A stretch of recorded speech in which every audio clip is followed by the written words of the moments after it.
Good morning students, this is my video number 9 of tenses. In this video I am going to discuss future continuous tense.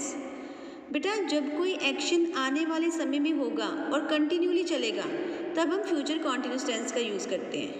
Okay, firstly see the rules of this tense.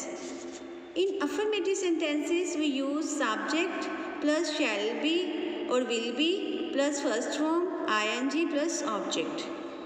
बेटा शैल और will का जो use था वो मैंने आपको last video में बताया था when I discuss future simple future tense with you, है ना.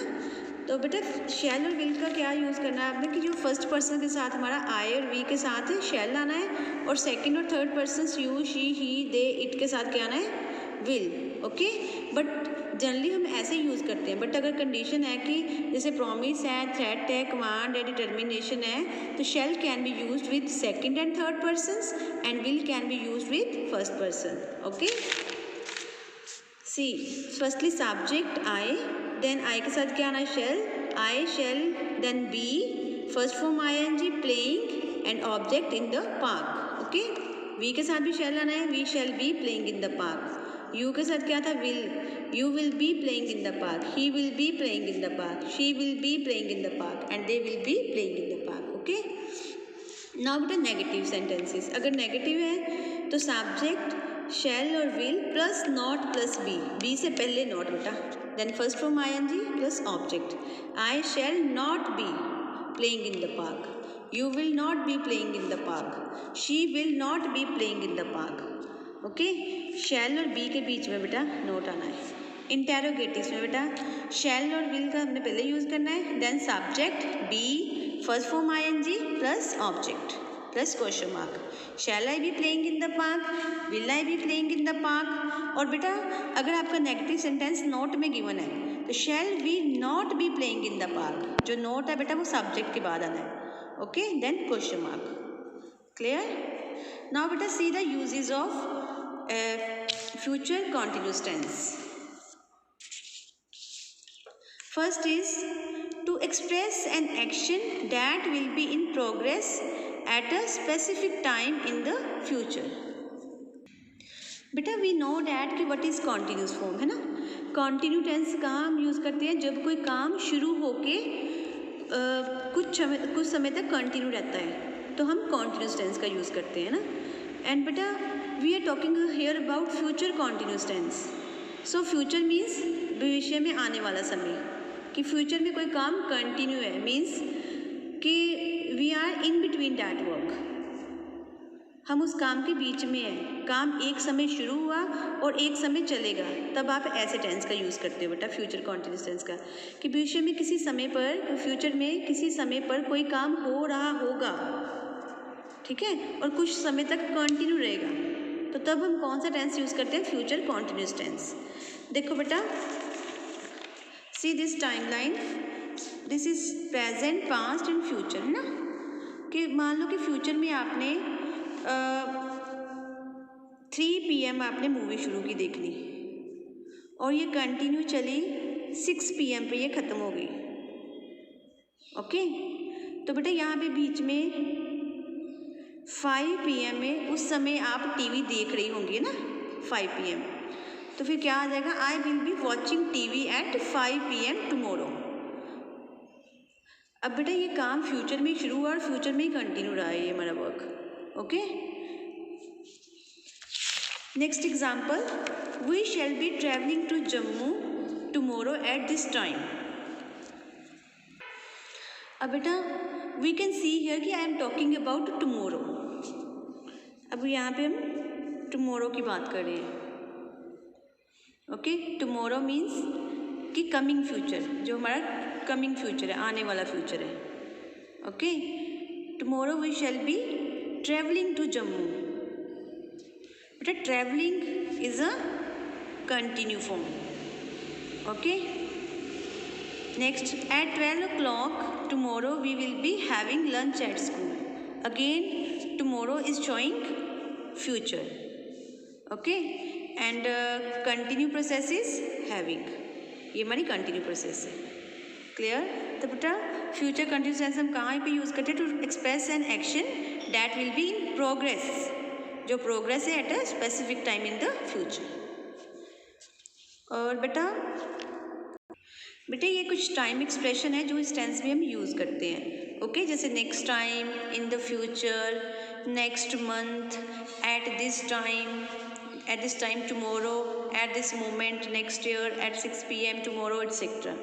जैसे बेटा एट दिस टाइम कल इसी समय, ठीक है, और eight this moment next year, कि तुम इस मोमेंट पे क्या कर रहे होगे इस साल, है ना।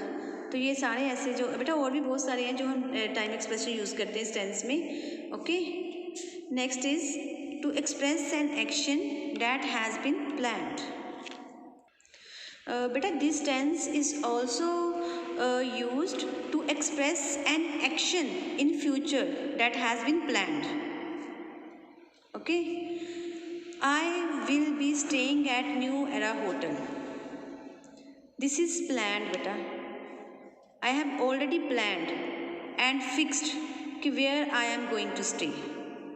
Okay, so I will be staying at New Era Hotel can be seen as a fixed arrangement. ये हमारा fixed planned है, arrangement है.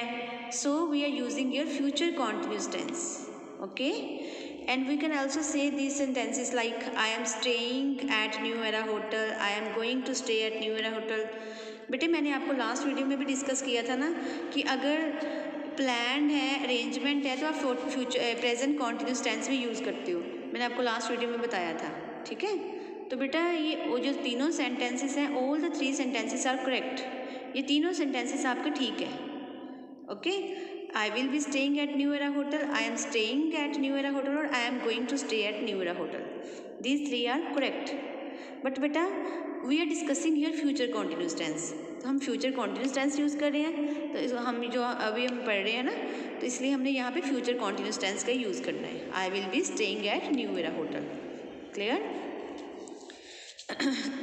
नेक्स्ट बेटा, he will be meeting us next week. You can see the fixed arrangement और fixed plan here, है ना। Plan यहाँ पे फिक्स है। He will be meeting us next week, this is a plan which will be taken place in the next week, है ना। So we have used future continuous tense. Okay, next बेटा, to describe interrupted actions in the future. जैसे बेटा अगर कोई जैसे एक action जो है वो दूसरे को इंटरप्ट करे, इंटरप्ट मीन्स उसमें रुकावट डाले, ठीक है। जो मैंने जैसे बेटा जब मैंने पास्ट कॉन्टिन्यूस टेंस आपसे डिस्कस किया था तब भी मैंने ये चीज़ बताई थी इंटरप्टेड एक्शन के बारे में, ठीक है। तो जो बेटा इसमें लॉन्गर एक्शन होगा उसमें आपने फ्यूचर कॉन्टिन्यूस टेंस का यूज़ करना है, और जो शॉर्ट एक्शन होगा उसके लिए आपने सिंपल प्रेजेंट टेंस का यूज़ करना है। ओके, जैसे एक एक्शन जो है वो दूसरे एक्शन को इंटरप्ट कर रहा है, इंटरप्ट मीन्स रुकावट डालना। क्लियर? मीन्स एक एक्शन कंटिन्यू है और उसी के बीच में दूसरा काम हो जाता है। एक एक्शन तो कंटिन्यू चल रहा है लेकिन उसी के बीच में दूसरा एक्शन शुरू हो गया है। Okay, I will B cooking when you arrive. अब यहाँ पे बेटा आई will B cooking, this is a longer action, मैं खाना बना रही होंगी, ये हमारा लॉन्गर एक्शन है। तो इसके लिए हमने फ्यूचर कॉन्टिन्यूस टेंस का यूज़ करना है। जब तुम आओगे, when you arrive, this is short action, तो यहाँ पे हमने सिंपल प्रेजेंट का यूज़ करना है। Okay, When you come tomorrow, they will be playing tennis. अब यहाँ पे they will be playing tennis, this is a longer action, तो इसमें हमने future continuous tense का यूज़ करना है। And you come tomorrow, this is short action, तो इसके लिए हमने simple present tense का यूज़ करना है। Next is to indicate two action at the same time in the future. She will be watching TV and he will be cooking dinner. बेटा पहले में बेटा यहाँ पे बेटा एक काम के बीच में दूसरा एक्शन हो गया था ना, उसने इसको इंटरप्ट किया था।